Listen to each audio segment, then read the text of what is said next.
Hello and welcome. This is rooflemonger, and my friends, we are here with another installment of the Guilty Gear Strive Developers Backyard.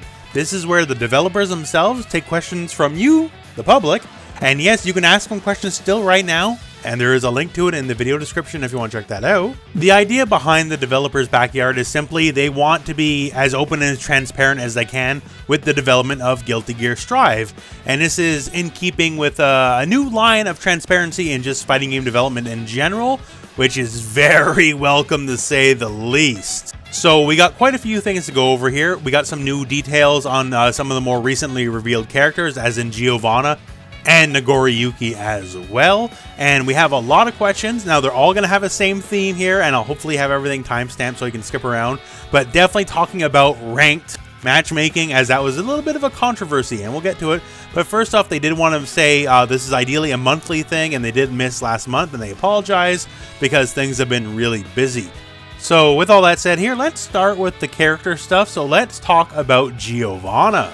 So for these characters, they just want to put out some details that they didn't get to put out themselves before in the other big stream they had. So Giovanna, one, she's part of a special forces unit that protects the President of the United States. And also, she is a Brazilian character. So Brazil, folks, hey, there you go. Hobbies, loves moon gazing, and considering she has a little bit of a werewolf kind of deal, hey, I find it kind of funny. Values, Ray is the spirit wolf, and values being a professional, and dislikes the smell of cigarettes and alcohol. So we get a glimpse into Giovanna's personality, and also she says here, this is lore-wise, she comes off as lazy despite being an elite special forces officer and has poor social skills. However, she's a kind person, and when push comes to shove, she'll still handle everything professionally. Ray, who is the spirit wolf, she considers family, and Ray, by the way, is a girl. Now, gameplay-wise, she's very much stated to be a hyper rushdown character, specifically noting she really lacks any kind of range. She's very much a short-range character, so she will struggle in matches where basically she gets zoned out or just like has to deal with big buttons. So characters like Foster and Nagoriyuki will probably be harder matches for her, not the least to say Axel as well. But when she does get in, she's an offensive dynamo, tons of pressure, all that kind of stuff. They consider her a good choice for newer players of the game, and also she has a completely unique mechanic, which we just saw right there, and that is what we used to call, when we saw the original trailer, we called it Shrek mode. So she has a unique mechanic where her damage output goes up the more her tension, her super meter, fills up. And I guess at max super meter, max tension, she just turns green. So they specifically mentioned she's not a stance change character or anything, this just kind of happens automatically. So for newer players, it's there to give a bonus for people who don't use their meter, and for everyone else, it's basically a way to open up new strats and new ways of working your meter management. For Nagoriyuki, he's a big boy, right? It states here his vampire abilities complement his giant frame and his top-notch fighting skills. And also, he's from Nigeria. African fighters, very rare in fighting games, and I can't think off the top of my head a single other character from Nigeria in fighting games. So happy to see more representation. You know, as a Canadian, I barely get any Canadian characters, so I like seeing characters from countries that are underrepresented, considering 90% of characters in all fighting games are either from the States or from Japan. Nagoriyuki, he likes haiku, he likes meditation. Hey, he's a samurai after all. He values his warrior code of honor and tomato juice, maybe as a substitute for blood. He's a vampire too, and he hates insincerity, worldly desire, and crabs. Yeah, crabs. Crabs are gross. Talking about his general game plan here, he's a power hitter who deals heavy damage. While he's very strong with great range, he can't run, he cannot air dash, and he can't double jump. Considering this is Guilty Gear, right, where movement's a very big deal, he can't do a lot of the movement. But that said, he can still super jump at least, and he does have unconventional movement as he has a lot of short-range teleports. So the big thing with Nagoriyuki is he has the blood gauge. This is a unique mechanic only for him. So if you see here, bottom left, that red thing right there, that's what the blood gauge is. So it starts empty and you kind of build it up over time, although building it up is not necessarily a good thing. So the blood gauge lets him use his special moves and lets him like chain them all together. The more special moves you do, the more you fill it up. Now it going up does have some benefits in that it can increase the range of some of your normals when it goes up, it states here. But when he maxes it out, as in it gets completely filled out, he goes berserk and goes into the blood rage state. And you saw that in the character trailer just a moment ago. So during the rage, he cannot use special moves at all. And he takes a lot of damage. His health drains over time in a crazy amount, as we've been told before. And the one thing here is his normals improve wildly in range, and he gets an exclusive super move. Now, I've been told he cannot die from the blood rage, right? But don't use it unless you're willing to lose the round, basically, because if you're full health, you're going to lose almost all that health right away. So if you got to use it, basically use it as like a desperation comeback mechanic. He does have a command grab called Blood Sucking Universe. Great name, I love it. And when he gets that command grab off, his blood gauge goes down fast. So basically it means you can start spamming special moves, and you don't really got to deal with the penalty of building up that gauge too much. So if you get the command grab off, it's time to go wild. They do state here for both Giovanna and Nagoriyuki, there's another upcoming beta test in early 2021, and they're aiming for both characters to be playable in that beta test. Now let's talk the Q&A. So they took a lot of questions in, and there is one unifying theme for a lot of these questions. So I want to just explain this before we get to them directly, and that is about ranked play for online and kind of the lack thereof. So they announced a little bit ago, Guilty Gear Strive will not have the traditional ranked system that we know in basically all fighting games, right? What it's going to be doing is instead a multi-tiered lobby. Now, effectively, this lobby is ranked, right? And a lot of people don't understand that. That's what's led to a lot of confusion. Basically, the better you do in this lobby, it has multiple floors. The higher the floor you go up. Therefore, if you're on a higher floor, you're a higher rank. That's basically all there is to it. They specifically removed the numbers end of rank because people obsess about numbers too much. And you know what? They're not wrong. I've done the same thing in the past myself. So people might be not wanting to play at all because they're afraid they're going to rank down or something, or they're going to lose their number, or they're afraid their like win-loss ratio is going to go down or something. This removes all that. It's just basically the higher floor you are, you play against better people. If you keep winning, you keep going up higher. If you lose and you go down floors, that's all there is to it. It is effectively ranked. It's a competitive mode, but there is not a traditional normal ranked where you go from like, bronze, silver, gold, that kind of stuff. Now that all said, let's talk the first question. So the first question deals with exactly that. And the first question asks simply, has the ranked match system really been removed? And well, yes, as we stated before, but let's go to their answer. There is no traditional rank mode in Strive. Everything is done by lobbies. There are two kind of lobbies. There's lobbies with no restrictions, as in these are the lobbies that you've always had in all sorts of fighting games, especially all sorts of Arc System work games, right? Work exactly the same as they always have.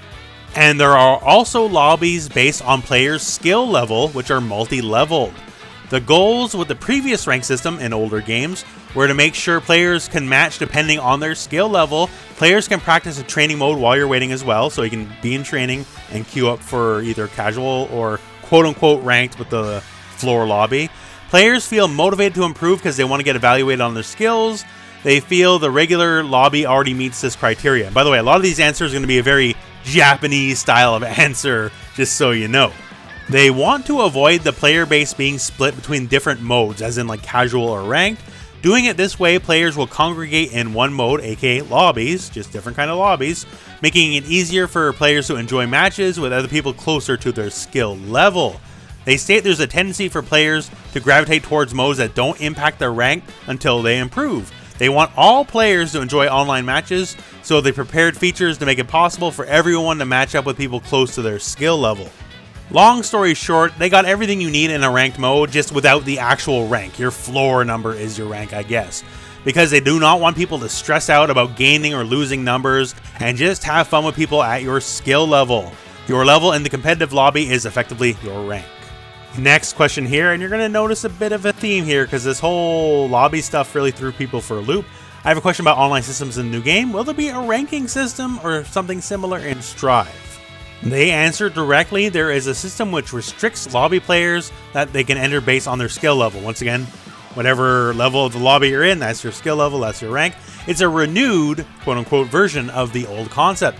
The goal is to provide a fun experience for a wide variety of players and solve the issue of players avoiding matches just due to being overly concerned about, the fluctuation of points one way or the other, or maintaining their win percentage ratio. Players can enjoy matches with other players close to their skill level, creating a situation where they don't lose anything even if they don't win, or can avoid being matched up against people that are just nowhere near their skill level. They want to do something new, and they feel old modes don't accomplish that. They have included systems other than just points, so your floor lobby level isn't just a result of your matches, but the content of your matches as well. Continuing on with people a little bit stressed about the ranked stuff, and you know what, fair enough, sure. In the console version of Exard, player rankings were only affected by ranked matches. What are the plans for the system in Strive? The developers state here there are no plans for long sets that impact your ratings, as in when you're in the competitive lobby, just infinite rematches that affect your standing and your rank in the floors. You can do that in any other game mode though if you're in casual, infinite rematch away. Having rankings impacted by repeated matches between the same players can disrupt the balance of the ranking systems. The developers will have plans for a point and ranking system separate from matchmaking that allows players from across the world to compete with each other. They'll share plans with that at another date. So that is another quote-unquote ranked mode besides just the weird multi-floor lobbies that we're already getting. Continuing on with our but ranked though questions. We have here, in previous games I felt there was an issue with too many players reach the highest rank and those players would stop playing ranked matches. Do you have any thoughts on this? The developers state here, in Strive, there is a special floor for the truly elite. Once again, the multi-tiered floor lobby for replacing ranked, right? The floor is a special system where you lose the right to enter unless you maintain a certain record within a certain amount of time. They designed it so you can feel proud that you've managed to reach that elite level. And finally, we have a question that is not about ranked matchmaking here. We have, what are the plans to ensure people can match and rematch as quickly as possible after booting up the game? To which the developers state here, you can wait in training mode, like every other fighting game basically, for a match. So it'll matchmake you while you're in training mode if you don't want to run around in the lobby. So you can go there from the main screen without ever having to enter the lobby directly. And after your match, go right back in the training mode and just go right back into matchmaking, searching for the next fight. You can get into as many matches as possible. For those who don't like moving around in lobbies, use this feature to play stress-free. Next question, dealing in the lobby system. The old lobby system in the beta wasn't well regarded here. Curious about the lobby system. Exard's lobbies, as well as those in other Arc System Works games, have miniature arcade cabinets and battle kiosks to organize players. However, Strive's lobby moved away from kiosks and allowed players to begin matches wherever they wanted, unfortunately resulted in large crowds forming in a single area, to the point where no one could tell what was going on. Yeah, it really sucked. It was not ideal. The developers answer, we had the idea before of players matching up by coming into contact with each other, other battle-ready players, without needing an arcade cabinet like older games.